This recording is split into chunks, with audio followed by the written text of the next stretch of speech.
Brand new bar from Cabrinha we're gonna try out. Pretty excited for this one.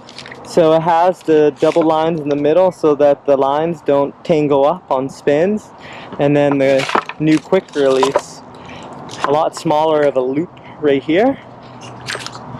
So for smaller people, this will keep the D-Power mainline in closer so that they can reach the trim easier. But yeah, that's it. So for the new Cabrinha bar, I don't think there's a swivel. So I think when I walk the lines out, I'm gonna have to walk it out with the center line separated as well. My first time, we'll see.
With Kiteboarding St. Petersburg, and I'm pretty excited because today we just got the new Cabrinha control system, and so this is the first year really since 2014 to 2015 where Cabrinha changed their control bar in a big way. So we're going to look at the differences on the new COS system and compare it to the previous year's overdrive quick loop system. We'll start at the very top and work our way down. So starting at the very top, how you depower the kite is going to stay the same. So it's a trim system right here. The difference is that on the new one, this trim seems a little bit of a higher quality than the previous year's version. The other thing that's going to be different is where this trim meets the D-Power mainline. So this one is connected through a metal piece right here, which you can use an Allen key to untwist and switch out. So it's going to be easier. I think it's going to be easier to switch out your trim strap or switch out the D-Power mainline versus this one, which connects directly to this line. So sometimes this would get caught up and it'd be hard to string it through. The downside on the new one is going to potentially be that this is a metal piece, so you're going to have to watch it over time, especially if you're kiting in a very salty place. So I recommend after riding to rinse it off with fresh water.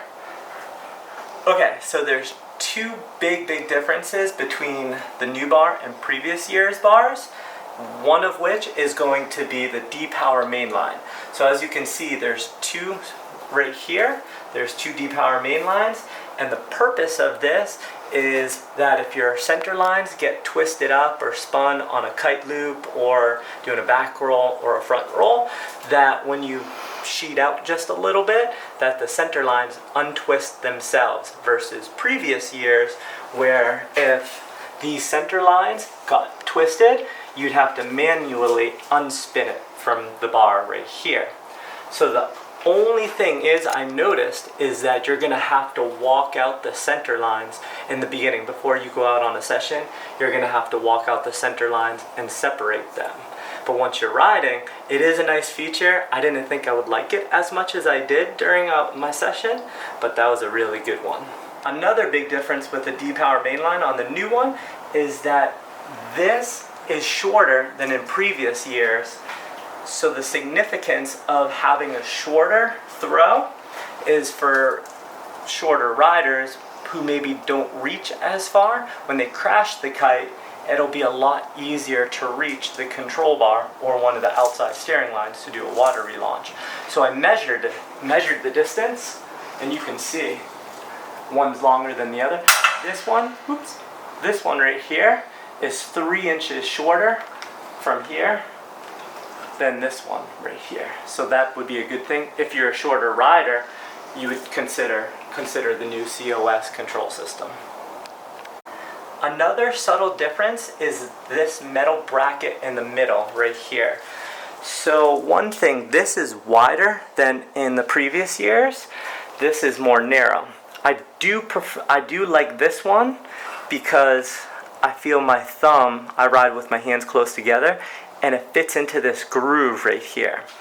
But what would happen is when you're working the kite, this will rub against the grip, and over time it'll chew away at the grip. I don't think that's going to happen on the new control bar because this is much wider, so when you're working it, it's not actually hitting the grip. So that could be a good thing over a long period of time. This mechanism at the bar end to control the width of the bar hasn't changed, so it's the same thing. You can change, there are two things you could change. You could change the length of your outside line, so if your center line stretch, you could tune your bar right here, or you could change the width of your bar by either going to the outside or to the inside. Now the overall bar length has changed. This one, let me just double check, 47 to 55 centimeters versus the previous years is 44 to 52 centimeters. So this is going to make the kite turn a little bit quicker than in the 55 centimeter than in the previous years. The second big difference is on the new Cabrinha control system is going to be the safety system. So you'll be hooked. When you go to release the kite, to put it back together is oh so much simpler than the previous years. This pops back in and that's it. Versus previous years, you'd have to keep this on the side, push this in, hold it, drop it down. So it's not terrible, but this is significantly easier. So this is a good one right here. And you can change it out. So you can notice this is a lot smaller. They're going to have different pieces. So if you do freestyle and unhooking, you'll be able to switch it out. And it's pretty easy to switch out, actually. That's the piece. They both pop in. I love it. So this is the new Cabrinha COS system. As the season continues, we'll continue to provide feedback here, but check out our videos for more. Anthony with Kiteboarding St. Petersburg.